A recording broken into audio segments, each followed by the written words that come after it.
Welcome back to Light Talk, where the paranormal and the supernatural is a part of our everyday life. We want to welcome back Michael Kopf. I am so excited to get going on this show, so I'm not going to delay any further. So let's get started. All right, Michael, welcome back. Thank you for having me back. Yay, anytime. You recently just had a book. Well, you're almost gotten four books out since last time we spoke. So, yeah, I'm excited to talk about the first one. Oh, Yeah, oh, that is yeah, is that the second one? this is the first one. First one. There it Oh, yeah, is. there it is. Okay, yeah, there it is. Yeah, I've got my copy here. I've even got notes in it. There we go. Very cool. And So, this is the second book. I need to I, get I'm that having one. a, I feel like I'm Got it. doing a Star Wars intro because they have to be at such a heavy angle, and this is book three. Nice. Nice. Looking good. Looking good. Yeah, So, so the first book is my paranormal journey, where I share experiences that I've had growing up in the paranormal and just things that I've been fortunate to witness and experience and how they impacted me. So, and with being a podcaster, I share my paranormal podcast that I host and co-host, the origin stories and story behind them. So, you get a glimpse into my paranormal journey, basically. And so I enjoyed writing it, and all the experiences in there are my experiences. I didn't take from other people in this book. So if it's a location you're interested in and you read the book and you're like, want to know more, you can ask me because they're all my experiences, like I said. So I can recall them pretty quickly. And the second book is just my journey into the hidden history and hidden parts of my life that I didn't know about until 3 years ago. And so it's my journey of discovering parts of myself that were hidden or erased from memory that are coming back, and the story behind my esoteric podcast show. So that's a little bonus. And I also added some topics that I view esoteric and why I view them that way. So you get a glimpse a little bit into how my mind looks at things. So I thought that was a fun twist to add to that book. And the third book is my growing up in the metaphysical world. And I take time to explain principles that I learned along the way and how I learned them and how they impact me. But then I know there's some terminology that's used in metaphysics that's not in normal everyday life. So I took a paragraph or two on some of those topics and was like, okay, here's what this means. This is what this term refers to, in my opinion, in my experience. So it's basically you're getting in these three books a look into three different aspects of my life and how they impact me. And book four, I'm hoping to publish soon, is just my personal life and what it was like growing up, what it was like being a teenager, what it was like in my 20s, 30s, 40s, what travels did I do, and ancestry, that I got into that I found interesting. So it's a flavor of me. And so the reason they're called the awakening is it's my journey of discovery in every aspect of my life. So it's like my awakening story. And so I'm excited to have them be in print and people to read them. And my hopes are that people read them and either get excited for the field or question, and they start to open their minds and question things. So that's my books in a nutshell. No, I like it. It's how many people actually go and write books like about their journeys like this. I mean, you have a different way of writing this book than the typical writer. I like the way you have it. You have like a just this is this part. It's kind of like a journal. It's how you have it. And that's really cool. I like how it's set up and everything is I like it. Yeah. I tried to write Yeah. it as if you were on the journey with me. Hmm. And with the paranormal world, I didn't want to use photographs or illustrations because I felt like if I put a picture of a building up, somebody is going to go, "Hey, you're using my photo." And I'm like, it's my photo from the front of the building, and now I got to prove it. And so I thought, there's too many people in the paranormal field that have all the same photos. So I'm going to use words to describe and paint the picture instead of a picture showing it, just so I could at least get the book out and be like in the safety zone. So I may in later versions add new information and maybe add some photos or illustrations, but right now I'm like, yeah, I had that base and it was my first real attempt at writing, and I'm glad though everyone is getting such positive experiences from the writing because I didn't know. I just wrote what I experienced and how it impacted me and tried to make it flow through each process and not make them individual, like, okay, here's point A, here's point B, here's point C. Done. Yeah. No, I think you did a great job on it. Yeah. Well, thank you. Explaining each. Yeah. Yeah. I need to get the other three books. So we'll get that going here pretty soon. Well, funny thing you say about that is because they are a series and they're published as a series. I noticed when I went to look at book three on Amazon that there was the option to buy the book, or you could buy the set of one, two, and three.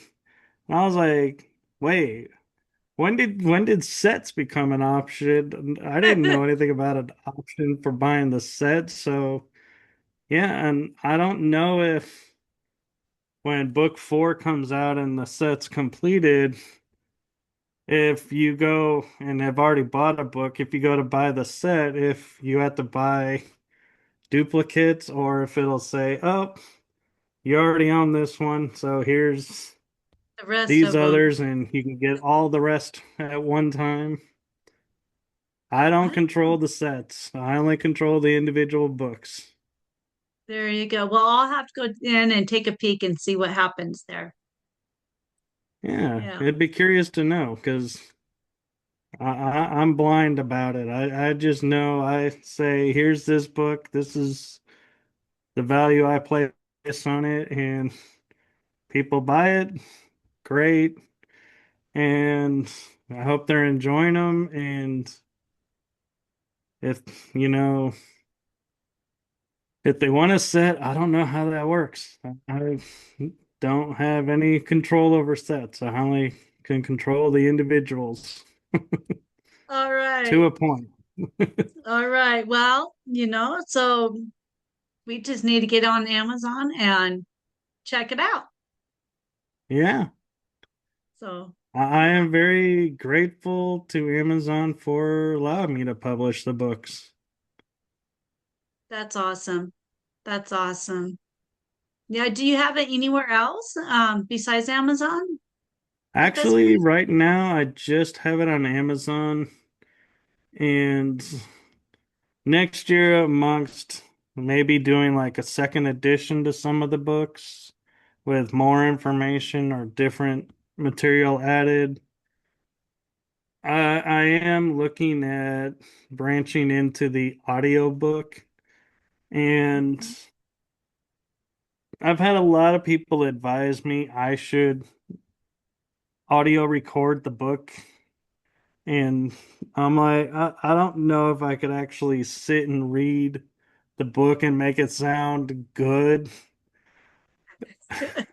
and be like really exciting. But they're like, you have a great voice for audio. You should do it. And I'm like, I might, or I have two people that are willing to step up and they're like, I'll read it for you if you want. And I'm like, that might be more interesting. I don't know. I'm got to toy with it because I got to see what's involved too. Because having two dogs, I don't always have the perfect quiet, and so Oh, I yeah. don't need, in the middle of a sentence, bark, bark outside, and everyone's like, don't know what he just said, but it's not what's written in the book.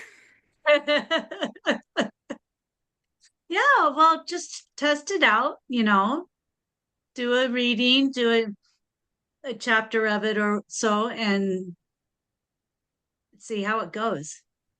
Yeah, and I've also thought about branching out and writing some other books outside of the series and just being like, I guess I've kind of got the writer's bug right now. I have all these different book theories in my head and not quite sure how to make them into reality, but that's what I have friends for. That I can write something and they'll help me bring it into reality. So just got to start writing again. There you go. There you go. You're really enjoying it. I can tell that you just have this, I'm gonna get another one. Yo, oh, this one's coming up. You're so excited Yeah, about it.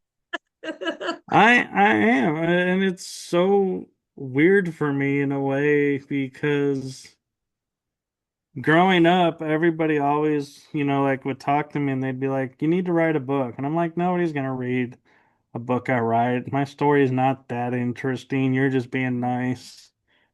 And I would shelve it. And then I'd hear again years later, you should write a book. I'm like, yeah, okay, whatever.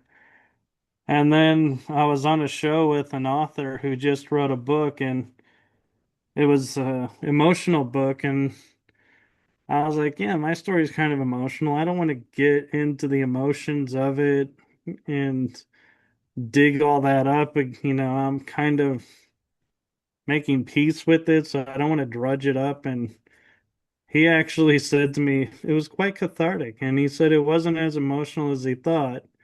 So I started writing, and I had a big book of like 15 chapters, I think, and stepped away from it because I started getting in my head about it again, nitpicking it and going, who's going to want to read this chapter? Who's going to want to read that chapter? Why am I forcing people to read any of these chapters? So stepped away. And then in the spring of this year, because I wrote it last year, and then the spring of this year, I was helping a friend with her book. And I was like, you know what? I got that book I wrote. I might as well do something with it. And then I looked at it and I was like, I broke it into four parts, hence the Awakening series. It was originally intended to be one book, so they all were pretty much written. I just needed to go in and have someone edit it and make it sound more fluid than story A, story B, story C. And I was like, yeah, it's got to have some kind of fluidness to it. and a friend volunteered to help me with the editing and doing cover work and illustrations, and we formed a collaboration, and that's the history of the books and in a nutshell. And I gotta say, Selena Ingles is a master of the art. She does great with the editing. She gives it to me and she'll make comments and she'll be like, I'm not sure if this is what you're meaning to say, but if you are, this is the correct way to saying it. If you're not, then just ignore it. And so I'm like, okay, so I get some control over the verbiage, but yeah, a lot of times grammar's not my strong suit, so I appreciate her finding a lot of it, but every once in a while I'll start laughing because I'll take direct quotes from somewhere and I'll say where the quote's coming from, and she's like, there's all these errors in the quote. And I laugh and I go, I can't correct someone's quote because then I'm like borderline, what's the word? Where you copying someone's work but not Yeah. giving them credit. Yeah, And I so forget I'm what that's like, called. Yeah. but I was like, I'm getting too close to that, and so I'm gonna leave it the way they wrote it. And she laughed and goes, "Oh yeah, that is a quote. So yeah, just leave that alone." Yeah. But yeah, it's like somebody else published it in bad grammar, so I'm gonna leave it in bad grammar. There you go. But there's a lot to it that people don't realize when you're doing pen to paper. That's the easy part. It's the after part that is what takes so long for books to come out. It's like you can write a book in a year, but getting it edited, all the illustrations, all the cover work done, that's what takes the longest amount of time. And figuring out Yeah. how to get it approved by the publishing company is another headache. But I figured it out finally. You did. You did. And now you have three books out and fourth on the way. You've got it. You're a pro now, Michael. I wouldn't say pro, but I am a lot more adept than I was when I started. Yeah, you write some more and you'll get even better and better. Yeah, That's how it works. You're on your yeah. path. So I'm curious, since you read the book, what what questions or interests did you have that popped out for you in the book? I was curious about the Gothic gel. Is that something you can go a little bit more in depth with? Can you give Sure. us some more? So the interesting thing about the Gothic jail was we had stopped there on the afternoon driving towards another location because we all heard about it and we've seen it on TV. So we are like, if we get a chance, it'd be really cool to visit and check it out. And what's, in my opinion, the creepiest thing about the Gothic jail is across the street from the jail is a storefront where you pay to go on a tour for the jail. And inside this place is nothing but dolls of all kinds. And I'm like, it's like one gigantic warehouse room of a doll room. And I'm like, I just get creeped out looking at some of the dolls from the old ages. And so I was like, oh, that kind of creeped me out. And we walked through it before doing the tour. So I was like, great, I'm in a great mindset now. But it was interesting to walk through the jail. So we entered and they start, because we did the tour, they start giving us the tour and the history of the location and what happened. And so we would just slowly work our way up. And what was interesting is on, I think it was the second level, I was in a room with my friends, and all of a sudden I got this chill, like I needed to go to another spot. So I kind of walked over into another cell area, and I could just feel the energy there. It was like a mixture of being scared, being trying to be tough, and Mm. trying to survive and taking advantage of other people. So it was like a huge mesh of emotions. And I was like, and it was super intense. And I was like, this is so strange. Well, come to find out, it was the women's cell. So I was like, well, that started to make more sense. The emotions being so high and Yeah, everything and such the mix. And it was amazing to see the furniture was missing, but they described how it was, and they're like there was a table that if you got up from the table and took two steps to the right of it, you would be face to face with someone's bunk. That's how small the area was. It's like you could get out of bed and get in the table real quick. wow. And they had a window that was the front of this the building so the city could see.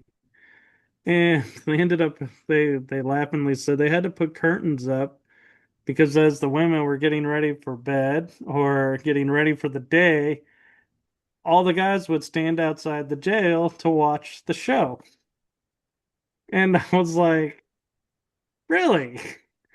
And then they laughed and they said, well, some of the women started to figure out this was going on and started taking advantage of it and would put on little shows to get like cigarettes or money or Oh, other things from they had a system where they would get it to them through other means or through a guard, and it was like wow, you hear about it but you always think that's just Hollywood made up, but it right. was real life here in DeRidder. So I was like wow, that was interesting to hear. And when we were getting ready to go to the next level, I was standing behind a friend and I was looking down the spiral staircase, and she turned around and said to me, "What do you want?" And I said, "What do you mean, what do I want?"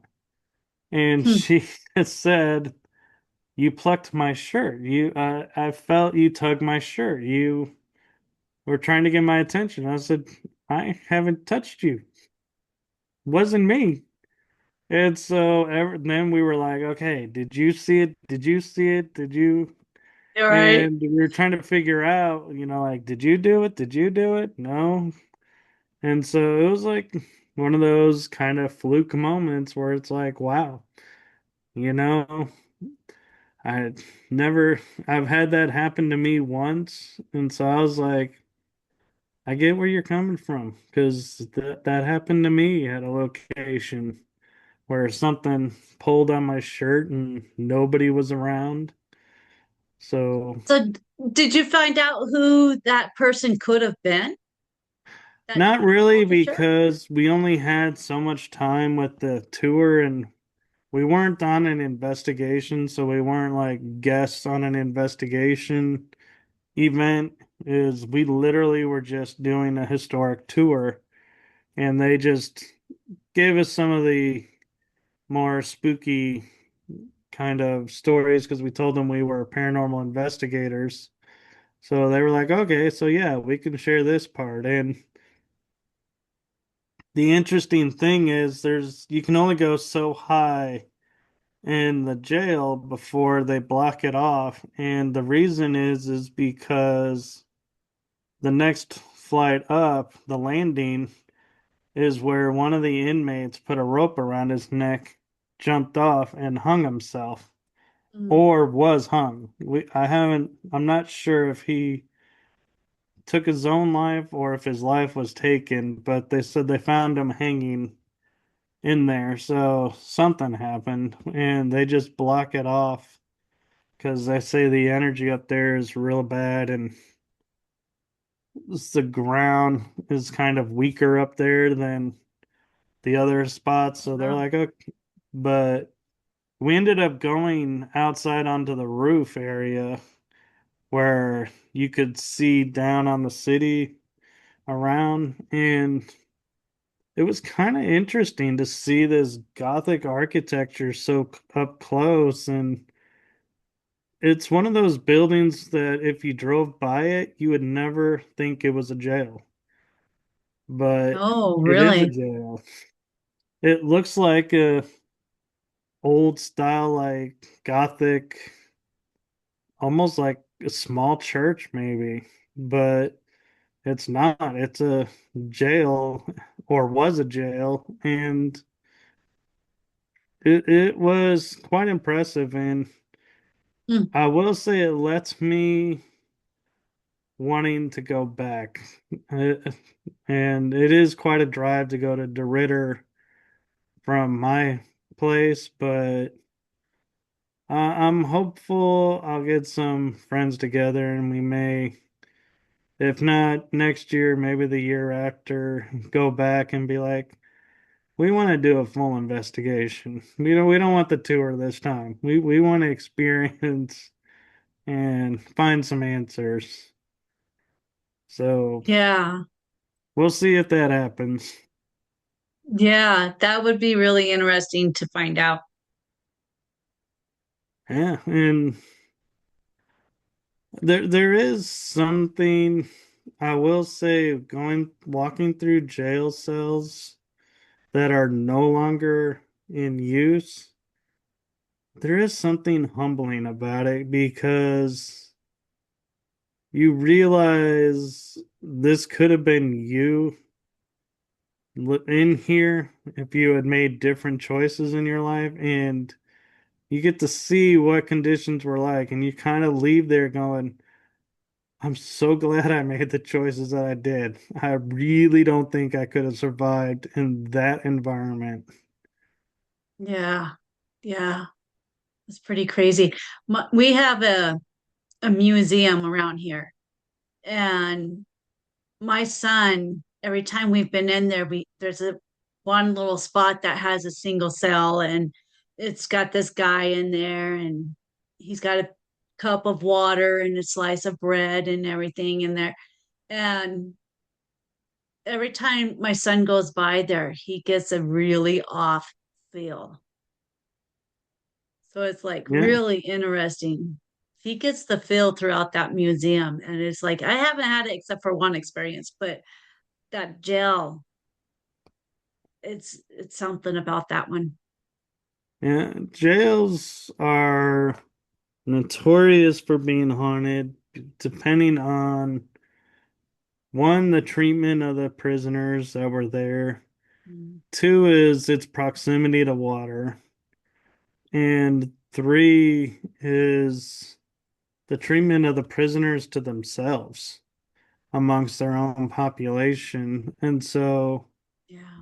it's really is like a hodgepodge where you are sitting there and are literally in the middle of it trying to go, where's the safe spot? There's just so much going on around. It's like, I know there's got to be a safety area somewhere around here. You just got to take your breath, slowly go through, and sometimes even step outside. I've had to step outside of jail cells because the energy is just so intense in there. Wow. Wow.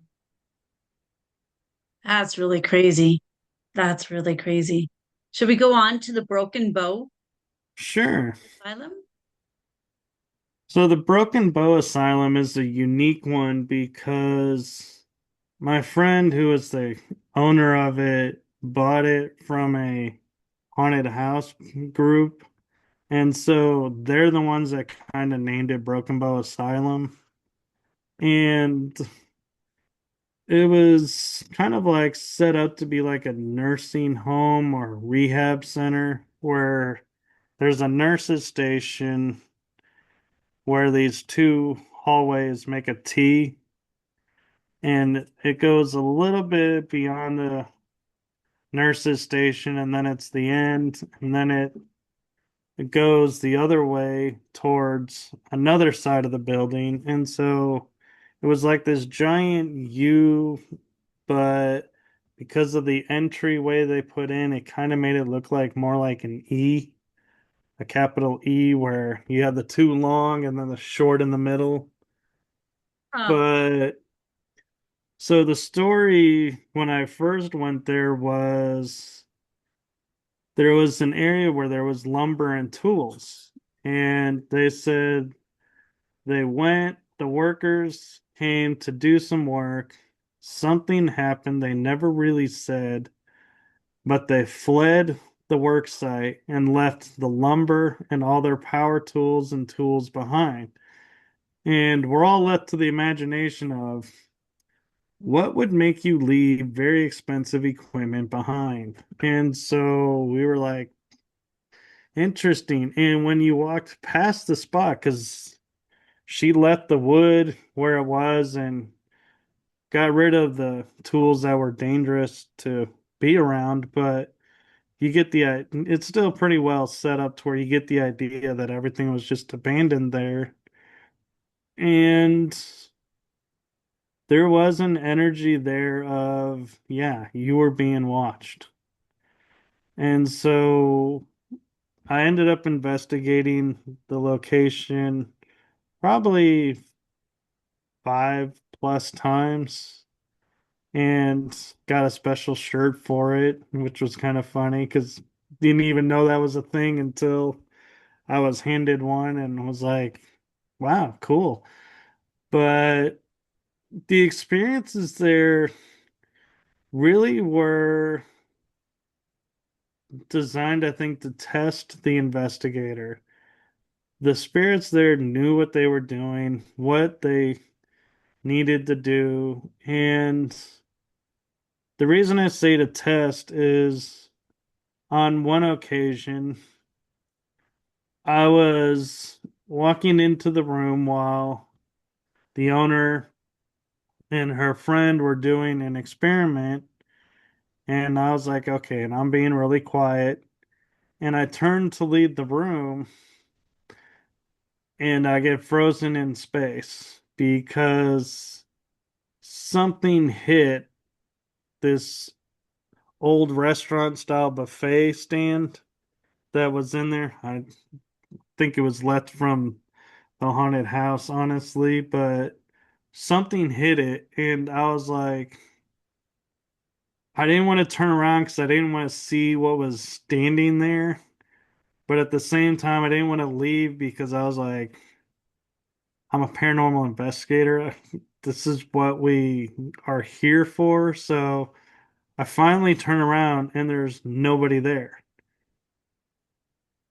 There's a piece of rubber, like kind of faux bone on the ground, and the owner walks over and goes, this is from a different room. This wasn't even in this room. So we all were sitting there going, okay, so not only did this fly past the owner's ear, because she said she heard the wind of it fly by and hit hmm. the thing, but it wasn't even in the room. So it brought it with it and threw it and manifested it in the room. And so I was like, I'm dealing with some hardcore spirits here. This is going to be cool. And if they're doing this here, and on a different occasions, I would have little Halloween eye ping pong balls that look like eyes being Uh-huh. thrown as we would turn equipment off, and we're like, ha ha ha, throwing it now since we turned all our stuff off. But I will never forget the one night that this location broke my body cam. And it was like the closest to a police body cam I could find. And I was walking around with it. And ironically, where I'm holding it is it's facing to the left. Well, what happened to me that I'm about to share came from the right. So it's like the camera was pushed to the wrong side. So frustrating. I But bet. I see these like blue firework sparkles like start walking towards me, and I'm like, this is not normal.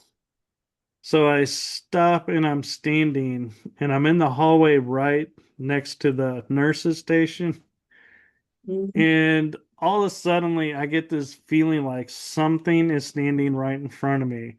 So I'm like, yeah, if I back down now, the spirits are just gonna run over me all the time here. I gotta stand my ground. And so I'm standing there, and all of a sudden, a friend of mine who's a medium comes over my shoulder and whispers into my ear, "It's right in front of you." And in my mind, I wanted to say something, and I was like, I was being nice. So I didn't say anything, and I just said, I know. And I was not backing down. And finally, something drew me to a room on the end of the hallway. And so I'm like, okay. I step back, I go turn and go over. And this is the part that even police officers cannot explain. My body cam records in 5 minute intervals. The only way to stop it is to turn it off. I entered this room and this white mass starts approaching me. And again, I stand my ground until it disappears. And I walk out, and everyone's like, "Where have you been?" And I'm like, "Well, I was dealing with the white mass in there." And they're like, "Really? Did you get any photos of it?" I said, "Well, I was running my body cam, so I'll have to see." And I go to leave, and we're outside talking. I get home. My body cam only recorded 23 seconds in the room with the white blob. And how it did was I turned the corner. You see me turn the corner, go in. Then the next image is me leaving the room. It's like it made a fluid like I just went in and walked right out. It took me 23 seconds to do it. And I was like, where's the footage? Why did it stop recording? And my friends that are paranormal investigators, that are police officers, said it doesn't stop recording. Something turned off the camera on your body cam because they do not turn off on their own. And so I can't explain why they can't even explain why only 23 seconds was recorded in that room because the event leading up to that room is 5 minutes. The event after that room is 5 minutes. But in that room, 23 seconds. So they didn't want to be filmed. No. And No. they turned my body cam off. And after that night, my body cam, I had to have it on a battery pack the whole time to get it to run. It would never turn on its own. I had to constantly plug it in. So I got a new one. And I'm walking down this hallway by the nurse's station because it was the more accessible side. And I'm with my ex-girlfriend at the time, and two of my friends, they were, hanging out in the room across the hall. And this male voice comes over my shoulder. I think it was a male voice, or it might have been a little girl. I'm kind of now thinking it's more of a little girl, but she goes, "What are you doing?" And it was so loud and clear. I turned and I looked and I was like, well, we're getting ready to walk through here and, see, do EVP work and see what's going on over there. There was nobody over my shoulder. The guys were on the other side still. And I walked over to the guys and I said, did you guys just come in here and talk with, and say something and go Uh, back in here just to mess with me? And they're like, no. And my ex-girlfriend is like, I heard it. She heard it too. So mhm. I was so excited to get this EVP on the body cam. And the body cam has a hum across the entire video. So it is inaudible what she says or what the voice says. And so I was like, oh, my heart sank because I was like, Oh. that was such perfect evidence that I couldn't use because everybody is just trying so hard to get that Right. hum off to hear the audio, but they never could. Wow. Just for you to hear. So how did the white blob, how did that appear? I have like a little image in my head of just this white cloud just moving around in the room. How did that appear? Is it that kind of what it was like, or? Actually, that's pretty much it in a nutshell. Is it looked like this white fluid, like globuleous form that had a little bit of sparkles around the edges, but it would just come up close to me and then it would just backed off and disappeared. And I was like, "Oh my God, I don't know what I just witnessed, but I'm like, I'm so glad I made sure the camera was in the right place this time." It was like no footage. Nobody's gonna No believe this. funny. But I was What? like, the fact Go that ahead. it's only 23 seconds, they're like, something did happen. Yeah.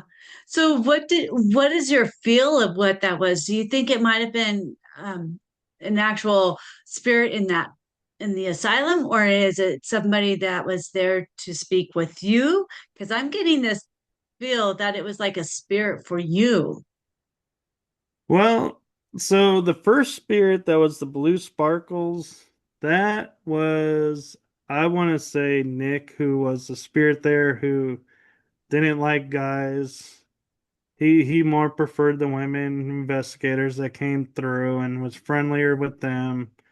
And so, yeah, I felt like he was trying to assert himself as the boss of the lay of the land, so to speak. And I was like, I'm just visiting, but you're not my boss. So I'm not giving you the title boss and stood my grounds. I feel like the other could have been a spirit of the land that, or of the buildings. The history could have been a patient. But the one time there that always is in the back of my mind too, and I don't talk about it much because I don't have any real proof of it, was I was giving a tour to some ladies to help out the owner, and I was talking about something in this one room, and I'm standing in the doorway, and I'm wearing jeans. And so, if you know anything about guys' jeans, the pockets are pretty tight. You can't just stick your hand in and go, and do whatever.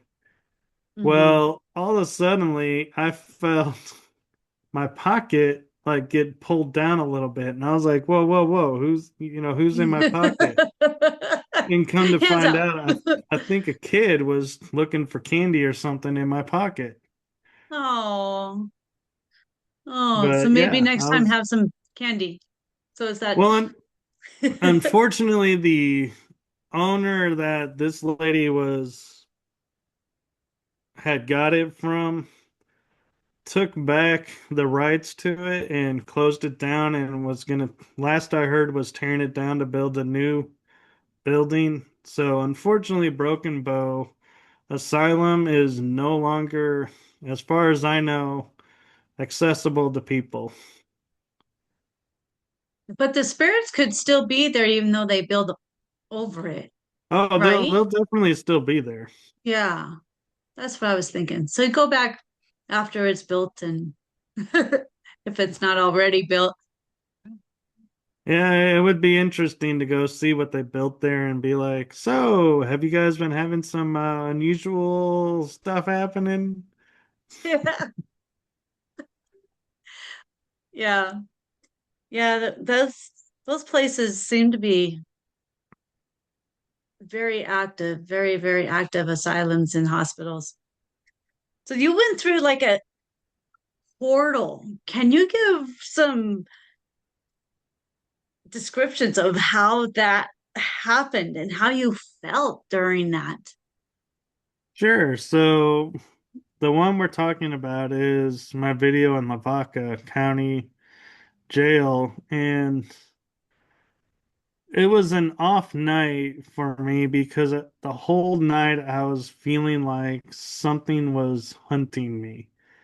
I wasn't feeling watched. It was like more than that. It's like I felt like something was pursuing me. So I was on edge and going through the buildings trying to figure out what is coming after me because I wasn't liking the feeling, of being like prey. I was like, Right. no, whoever you are, whatever you are, you're not getting the drop on me. Well, I have the ability to detect portals that are naturally formed. And so I can avoid them and I can be like, I can say to people, hey, careful of this portal over here.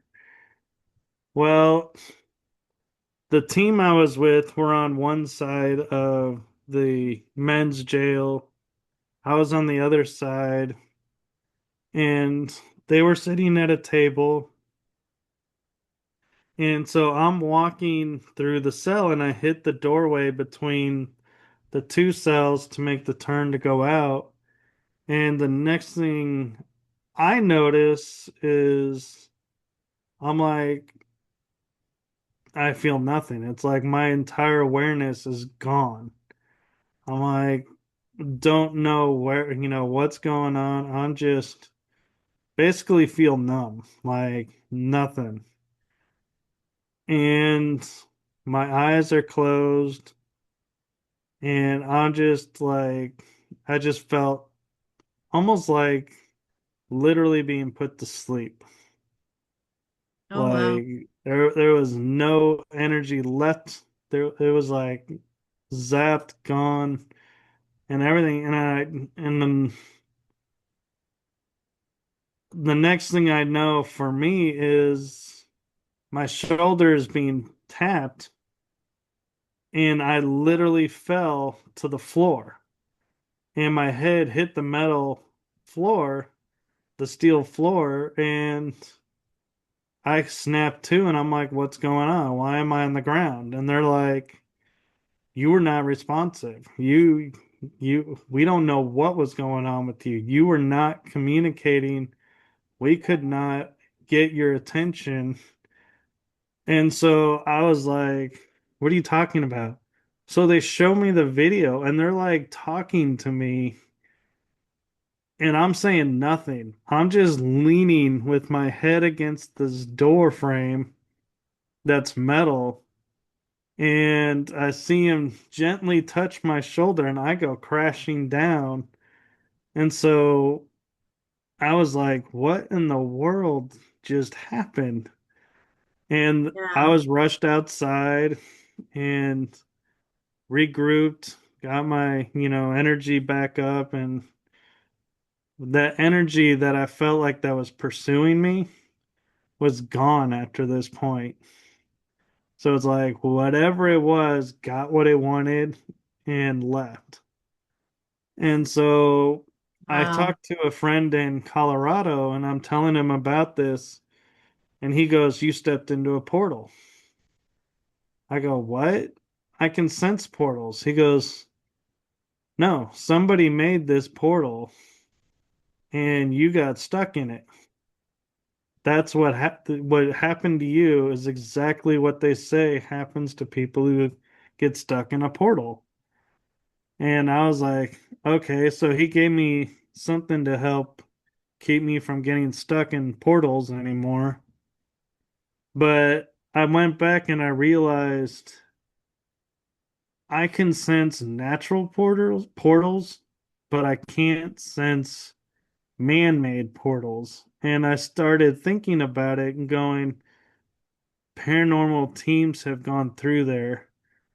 What, you know, where did this portal come from? What could have happened? And I was like, okay, somebody did a Ouija board, or somebody opened up space and didn't close it, doing EVP work. And so I was like, this people need to be aware of what's going on when they're doing stuff. And so I put a video out saying, when you're doing work and you're calling in a spirit to talk or interact with, you are opening space for them to come in.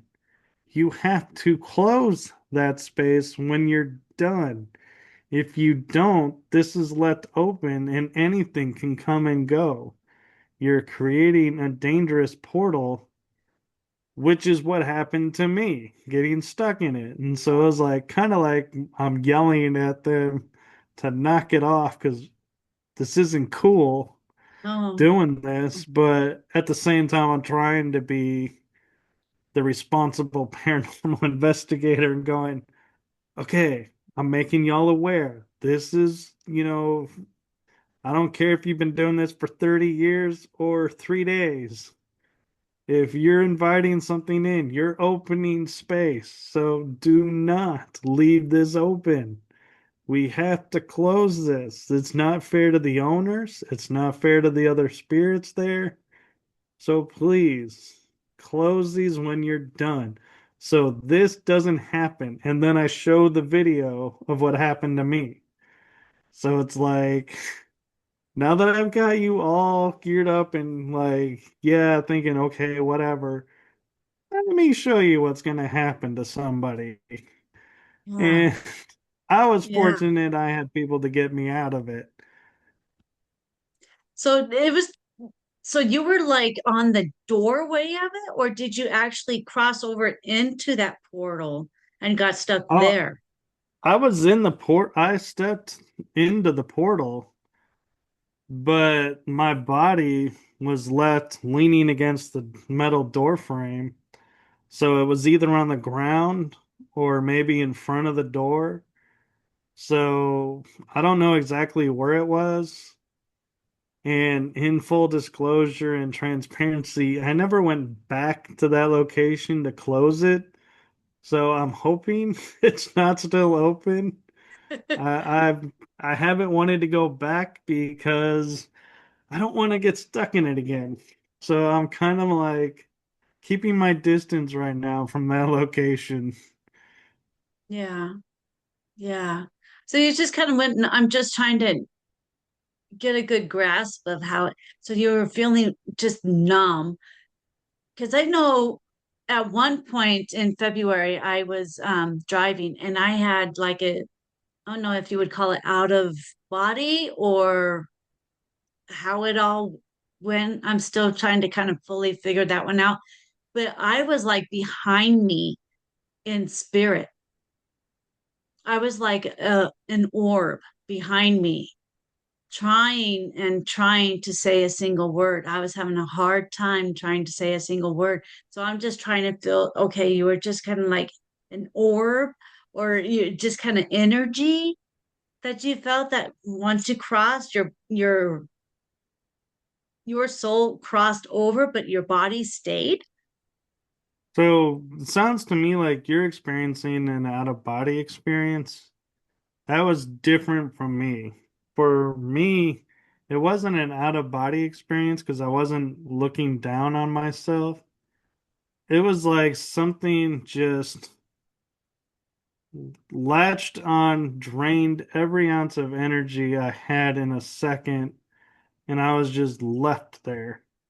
Okay. And I had no energy to move. I had no energy to say a word, comprehend what was going on. It's like my entire body just shut down. It's like, Okay. so think of it as if I was like an android walking and somebody clicked the off switch. I just literally went limp and just rested in place Oh, until I wow. snapped back to. Wow. Okay. Yeah, that puts a whole different kind of little spin on that. That's Yeah, crazy. you can see why I wasn't so thrilled with this experience because I'm like, I didn't know I had an off switch. And I'm like, the fact that something found it, I'm like, this is not cool. Yeah. Yeah. And is there like that possibility of this entity that drained you come home with you? Because I know you do your protection and everything after an It investigation. didn't come home with me. It stayed there. And I always do at the end, whether verbal or through mental intention of stating whoever or whatever is here doesn't have to stay where it is, but it can't go home with me or anybody on my team. So it's like, yeah, you can go walk across the street if you want. You can go to a neighboring town if you want, but you're not getting in my car. You're not getting in their car. You're stuck in this area as long as you're wanting to be here, but you're not coming home. I have a strict, nope, nobody comes home to hang out kind of policy, do all kinds of things. And even when I get home, I'll do incense of Palo Santo and sage to make sure everything stays out. Okay. Wow. Yeah, that would be quite the experience. Yeah, it was. That would be crazy. That would be really crazy. Oh, well, that's an hour there, Michael. Wow, Yeah. Wow. Went fast, huh? it did go fast. Yeah. So I know you signed up for another show, so you'll be coming back. Yes, on the 22nd. Yes. All right. So we're gonna continue with this one. Does that sound good? Yes, Yeah. sounds perfect. We'll continue. And yeah, I'm excited to have you back. So we will see you on the 22nd. Yes, just in Yeah. time for Christmas. Woo-hoo! Awesome. Awesome. Well, if anyone else out there has a story you would like to share, email me at lighttalk423@gmail.com. And we will talk with everybody next time. Bye. Bye bye, everyone.